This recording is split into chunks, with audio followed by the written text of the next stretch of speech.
嗨，大家好！大家一直没有看到我們整個房子的整體效果，我們現在改造的新這個樣子，帶大家看一下啊。往這裡走進去，現在就是雜亂無章，因為改造房子這些材料扔的到處都是，只有把這個一樓做完新甲板以後，我們才有時间把這些收拾乾淨，把它該燒掉的燒掉，該堆起來的堆起來。大家看，现在這地上全都是一些木料。一開始我們這裡堆了很大一堆，我還以為那些用不到，結果張師傅把這些木料全都用上了。看，現在這一樓加過的這些立柱，就是用堆在這裡的一些廢料來做的。帶大家到這裡面去看一下，這裡面是密密麻麻的鋼管。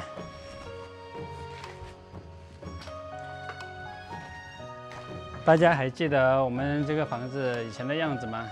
可能大家都已經忘了。如果說想看以前的樣子，還可以去回顧我們以前的視頻。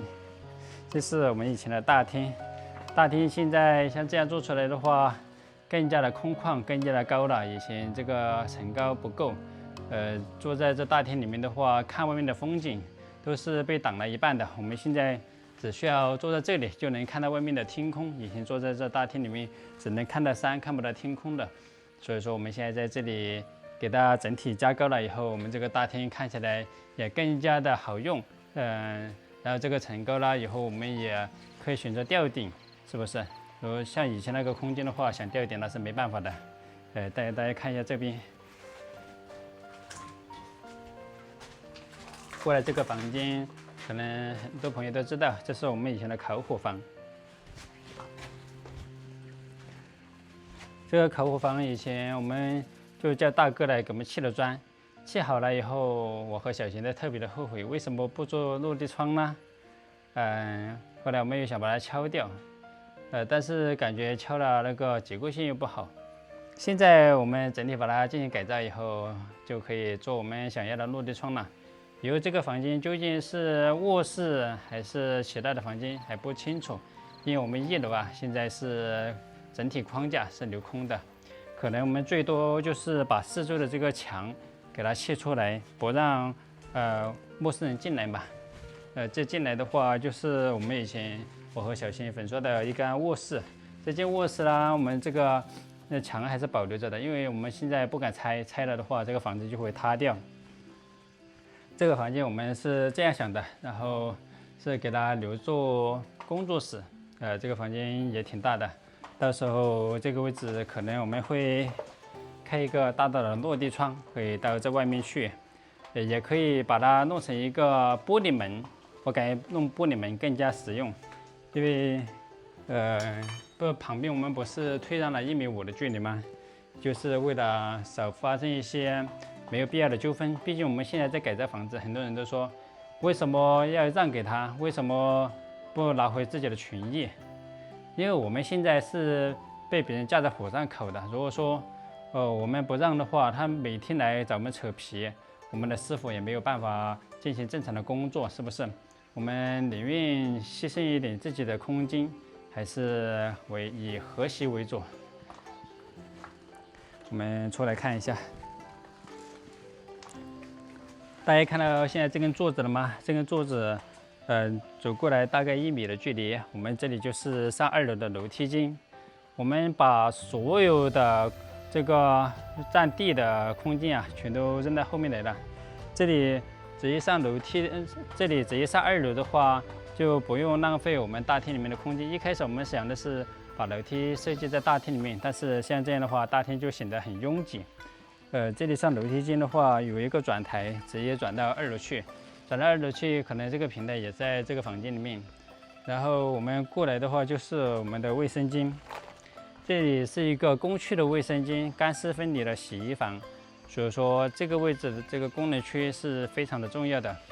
洗衣房過來，然後就是我們的廚房。廚房，無論是柴火灶還是現代的灶台呀，都是打在這裡。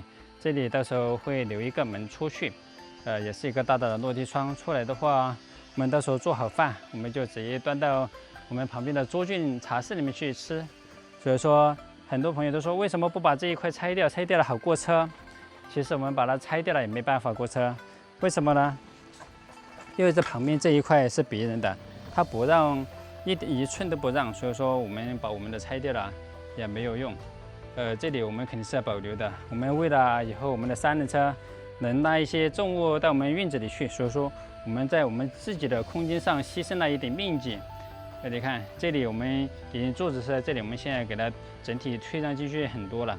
然後这個三輪車和小車都是可以正常進入我們的院子裡面的。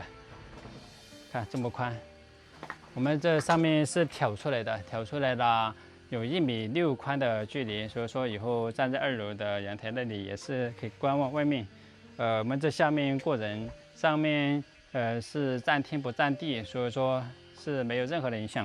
而且這塊地也是我們自己的，我們到時候可能也要給它好好整理一下。盡量跟別人少一些糾紛嘛。我們到時候這裡硬化的時候，可能也會退讓進來一點點。大家都知道，農村不就是這些雞皮蒜毛的一些小事情嘛？只要你能吃虧的話，其實也好解決。如果說這個也不退，那個也不退的話，那就沒辦法了。出來的話就是我們的院子。別看我們的院子這麼小，但是我們院子裡面花果蔬菜啥都有。我們這個院子到時候也得好好的規劃一下，可能要把這些就是水電一定要給它做到位，因為院子嘛，肯定是要做一些花草澆水的，還有排水系統，這些都是後期來做。我們前面的話就主要是以我們這個房子主體為主，帶大家看一下我們以前的這間廚房。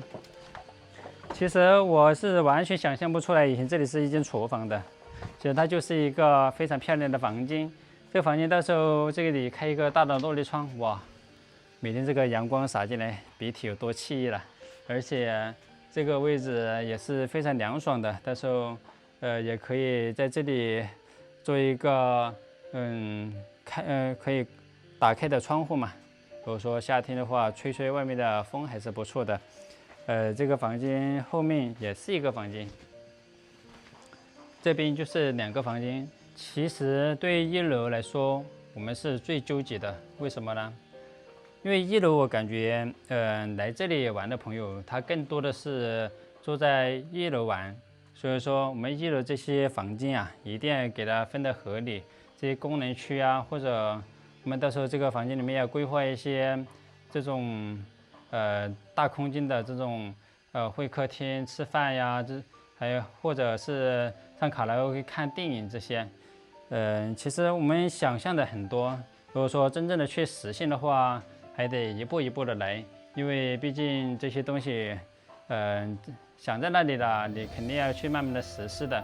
如果說你不想的話，永遠都實施不了。我們這個房子一開始也是，從一個很爛的房子，我們就開始幻想我們要給它打造成什麼樣子。好多朋友都在說我們沒有錢，還總是幻想一些天馬行空的東西。其實啊，人必須要有夢想，你先有夢想才會有實際，是不是？對，我們一步一步的來，我相信只要我們能想到的東西，我們總有一天會一步一步的去給它實現的。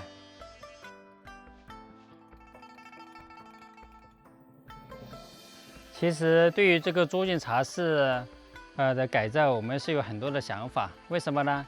因為朱進茶室離我們的小院更加近，我們那邊的茶室離得太遠了，可能我們使用率不是那麼高。到時候我們會把所有的這些想法都實現在這邊。一開始我跟小賢想的是，我們把這個茶室做成2層的，這1樓有茶室，2樓也有茶室。但是呢，我後來想了一下，因為我們2樓裡是一個客房啊，如果說把它升到2樓去的話，那個2樓的那個私密性又不好了，所以說這個茶室我們就只有1樓有，2樓的話可能就沒有了。到時候上面就是蓋瓦，給大家看一下。